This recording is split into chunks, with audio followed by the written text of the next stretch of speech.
정부는 매년 수조 원의 지원금을 뿌리고 있습니다. 그 돈의 절반 이상이 그냥 사라지고 있어요. 왜냐? 아는 사람만 챙겨가고 모르는 사람은 평생 못 받기 때문입니다. 정책 지도사가 네. 그래서 얼마를 버는데 컨설팅 계약을 맺으면 이제 혹은 정도 이렇게 이제 계약을 맺으면 그 기업의 개수가 늘어난다라고 하면 그만큼의 수익이 될 거고, 예를 들어서 이제 5억 정도의 자금이 조달됐다라고 하면 거기에 대한 이제 5%의 보수라든지 이런 것들이 이제 추가적으로 붙기 때문에 5억에 5%면 2,500만 원. 네네 맞습니다. 이렇게 버시는 분들이 실제로 있나요? 실제로 있습니다. 와. 네, 실제로.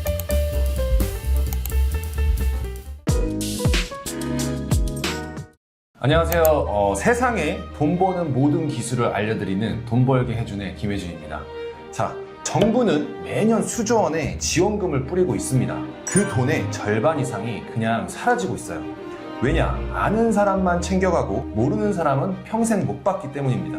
그래서 오늘은 한국세무관리학회 부회장 그리고 미래자산관리연구소 대표님, 신상열 대표님을 모시고 사라지는 돈을 내 수익으로 바꾸는 방법, 그 중심에 있는 직업, 정책지도사에 대해서 이야기해 보겠습니다. 반갑습니다, 대표님. 예, 네, 반갑습니다. 안녕하세요. 네. 신상열 대표님 간단하게 네. 자기소개 한번 부탁드리겠습니다. 네, 김혜준 대표님이 말씀하셨다시피 이 정책 지도사라는 일을 하고 있고요. 정책 지도사는 기본적으로 경영 컨설팅 일입니다. 그래서 저희 회사에서는 경영 컨설팅을 중심으로 하면서 이제 그 가운데에 있어서 정부가 내려주는 정부 예산을 기업이 획득할 수 있도록 도와주는 일, 그리고 옆에서 서포트해서 기업이 성장할 수 있도록 동행하는 일을 하고 있습니다. 네, 그 정책지도사. 네. 사실 이 직업이 생소한 분들이 정말 많을 거예요. 근데 저는 좀 알고 있습니다. 그러세요? 나라에서 어떤 정부 지원 자금을 뿌린다거나 그럴 때 네. 이런 필요 서류들이나 행정 절차가 워낙 복잡하잖아요. 네. 그래서 그걸 조금 대신해 주시는 일이라고 전 생각을 하고 네. 있는데, 정책 지도사에 대한 좀 정의를 네. 자세하게 한번. 기본적으로는 경영 컨설팅이고요. 네. 경영 컨설팅에는 이제 세무 부분도 있고 노무도 있고, 근데 이제 대표님들이 기본적으로 세금이나 이제 조직 관리나 이런 데는 신경을 많이 쓰시는데 정부 지원 사업 예산에 대해서는 잘 모르십니다. 네. 근데 그 예산에는 융자도 있고, 융자는 이제 갚아야 되는 돈이잖아요. 그리고 보조금도 있고, 그러니까 보조금은 갚지 않는 돈이잖아요. 네. 정부 예산은 점점 늘어나게 돼 있거든요. 그렇죠. 그런 것들을 일일이 챙기지 못하다 보니까 저희들이 그런 예산에 대해서 분석을 하고, 그 다음에 우리 기업이 꼭 받을 수 있는 예산은 어떤 것인가를 기업에 소개하고 그 예산을 받을 수 있도록 컨설팅하는 일을 결국엔 기본적으로 정책 지도사의 일이고요. 근본적으로는 기업이 성장할 수 있도록 옆에서 자금을 조달시켜주는 일이 저희의 일이라고 할 수 있겠습니다. 이제 좀 알 것 같네요. 네. 원래 저도 정책지도사 말로만 알고 있었고 조금 겉핥기로 알고 있었는데 자세하게 알려주셔가지고 저도 이제 정책지도사가 어떤 직업이고 네. 어떤 일을 하는지 좀 알 것 같습니다. 기업 입장에서는 사실 이런 정부 지원 사업을 놓치면 엄청 손해일 것 같아요. 그렇지 않나요? 그렇죠. 왜냐면은 이제 정부 지원 사업을 놓친다라는 거는 기본적으로 이제 정부에서 무상으로 지원하는 자금들을 갖다가 놓치면서 동시에는 이제 자기 자본이 투입되는 경우, 그 다음에 높은 이자를 써야 되는 경우가 있거든요. 그래서 이제 사실 기업에서 가장 필요한 게 뭐냐라고 이제 대표님들한테 다 여쭤보면 기본적으로는 여러 가지가 있겠지만 가장 근본적인 거는 자금 조달이에요. 근데 그 자금 조달을 무상으로 할 수 있다 그러면 이것보다 더 기업을 운영하는데 큰 힘이 되는 일은 없습니다. 그렇죠, 그렇죠. 네. 어찌됐든 정부에서 지원하는 자금을 정보 없이 조달을 받을 수는 없으니까 네. 그걸 전문가 통해서 네. 빠르고 네. 어떻게 보면 쉽게 자금 조달을 받고, 기업 입장에서는 그 돈으로 기업 운영하는 데 있어서 발전기금으로 쓸 수 있으니까. 그렇죠. 그리고 기본적으로 자금이라는 게 모든 기업한테 다 주는 건 아니고 결국에는 평가를 통해서 주어지는 거기 때문에 그 평가에서 이제 높은 점수를 받아야 되잖아요. 그래서 그 높은 점수를 받기 위해서는 노력을 해야 되고, 그렇죠. 사업계획서를 잘 쓴다거나 이런 네. 것들이 필요한데 그런 것들을 할 수 있도록 도와주는 일이기 때문에 네. 상당히 꼭 필요한 일이고, 기업 입장에서는 네. 또 의미 있는 일이라고 할 수 있습니다. 그러면 10월 달부터 네. 12월 달 개인 법인 사업자들이 조금 참고할 만한 네. 정책자금 내용이 있을까요? 2026년도에는 예산이 늘어났고요. 이 예산은 사실 매년 늘어납니다. 네. 그러면 이제 10월, 11월, 12월은 내년도 1월 달부터 사업들이 많이 나오거든요. 네. 근데 정책 지도사 그리고 또 정부 지원 사업들의 일은 대부분 내년 초에 집중적으로 몰리게 돼 있어요. 이렇게 균등하게 1월부터 12월까지 균등하게 분리되는 건 아니에요. 네. 그러다 보니까 올해는 내년도 1월부터 있는 사업들을 어떻게 우리가 어떤 사업에 지원할 것인지를 정리하고 네. 준비하는 시기로 삼아서 내년 1월부터 공고가 나오면 2주 내에 다 접수를 해야 되는 거거든요. 그래서 그런 준비의 시간이 필요한 게 또 아까 말씀드렸다시피 상대평가잖아요. 네. 그러다 보니까 준비가 잘 된 기업이 정부 예산을 좀 더 용이하게 쉽게 획득할 수 있지 않을까 그렇게 생각합니다. 그럼 지금 이 영상을 보고 있는 개인 사업자나 법인 사업자 네. 대표님들은 네, 이제 준비를 해야겠네요. 준비를 해야죠. 네.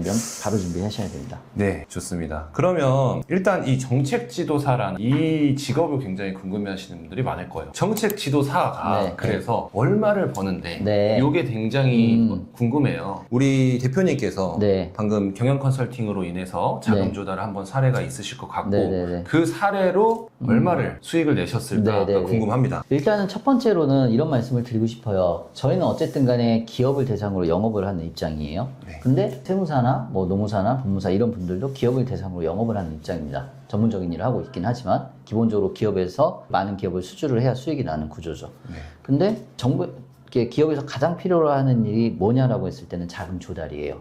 그 중에서도 이제 무상자금일 거잖아요. 무상자금은 이제 갚지 않는 자금입니다. 네. 그걸 컨설팅 해주는 일이 저희의 일이기 때문에 기업에서 가장 필요로 하는 사람이 저희이고 네. 또 거기서 연결된다 그러면은 가장 많은 컨설팅 수수료를 받을 수 있는 일이 저희의 일이라고 할 수가 있어요. 수입은 사실 천차만별이에요.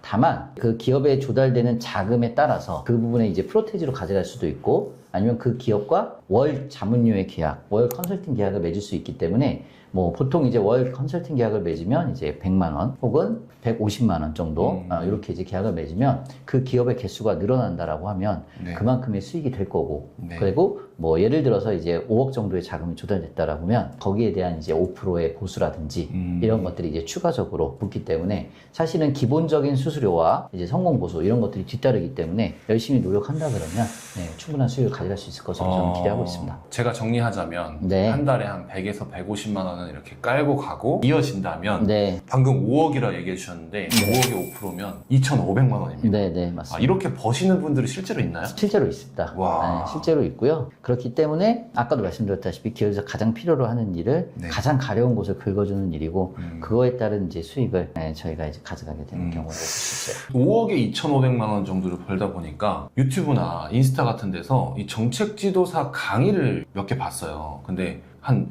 1,000만 원, 2,000만 원, 3,000만 원짜리 강의들이 많더라고요. 근데 지금 보면 5억에 2,500만 원 정도를 벌 수 있다? 그럼 그 강의가 그렇게 비싸다고는 못 느끼는데 어떻게 보면은 많은 분들이 이렇게 많이 벌 수 있는 건가요? 이렇게 말씀을 드리고 싶어요. 고액 가외를 받는다든지 네. 고액의 수강료를 내고 우리가 학원을 다닌다고 해서 네. 다 서울대 연고대를 가는 건 아니잖아요. 그렇죠. 그런 생각은 들고요. 네. 하지만 이제 서두에도 말씀드렸다시피 고수익을 벌 수 있는 직업은 맞습니다.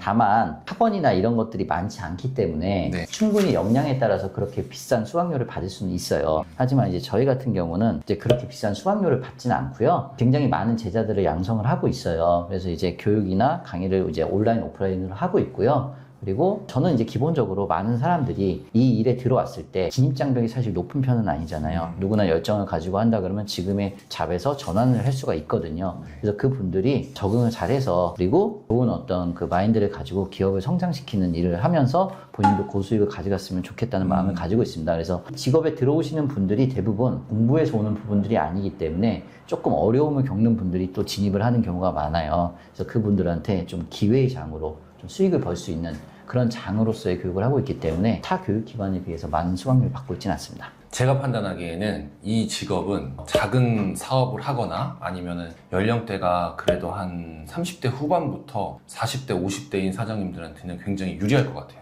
왜냐하면 네. 너무 어린 사람들보다는 조금 사회생활을 해보신 분들이 인맥도 있고 그렇다 보니 이제 이 일에 있어서 좀 출발하는 데 있어서 어렵진 않을 것 같거든요. 제 생각에는 누구든 할 수 있는 일이고요. 다만 이제 아까도 말씀드렸다시피 누구든 할 수 있지만 이제 노력을 하셔야 돼요. 그쵸. 네, 그래야 진짜 이거는 수익이 사실 천차만별일 수 있습니다. 그래서 우리는 이제 정해진 급여를 받는 게 아니기 때문에 누구는 정말로 한 달에 1억도 벌 수 있지만 누구는 열심히 노력하지 않는다 그러면 수익이 직장생활보다 더 못할 수 있거든요. 다만 약속드릴 수 있는 건 노력하고 공부하고 열심히 실행한다면 충분히 내 인생을 바꿀 수 있는 직업이다. 맞아요. 네, 그거 네. 말씀드릴 수 있어요. 맞습니다. 그러면 또 궁금하신 분들이 있을 것 같아요. 이게 무슨 자격증이 필요하거나, 제가 알기로는 정책지도사 비슷한 일이 자격증이 있어야 된다라고 하시는 분들도 있더라고요. 사실 자격증이 있어요. 근데 그 자격증이라는 것이 이제 다 민간 자격증이기 때문에 국가공인 자격증은 아닙니다. 그래서 국가공인 자격증이라고 하면 이제 경영지도사 정도가 이제 국가공인 자격증이 되는 거고요. 그런 라이센스 없이도 개인 사업자를 내서 전문과학기술 서비스업 그리고 경영 컨설팅 업으로 해서 충분히 이 일을 누구든 할 수 있습니다. 다만 노력하셔야 돼요. 맞습니다. 맞는 것 같고요. 그러면 저도 이제 보니까 이 정책지도사 일은 나라에서 점점 아까 예산이, 정부 지원 예산이 늘어난다라고 이야기해 주셨어요. 예산이 늘어날수록 이 정책지도사 일은 굉장히 더 고수익을 벌 수 있는 일일 것 같거든요. 활동하시는 제자분들 중에 평균 월 어느 정도를 좀 벌고 있는지 좀 궁금해요. 평균이라기보다는 최하한 월 그렇게 가져가야 이 일을 지속적으로 할 수가 있어요. 그러면 제자 중에 혹시 네. 억 단위로 버시는 분들 있나요? 한 달에요? 네. 네, 한 달에 억 단위도 있죠. 아, 정말요? 네. 와, 대박이네.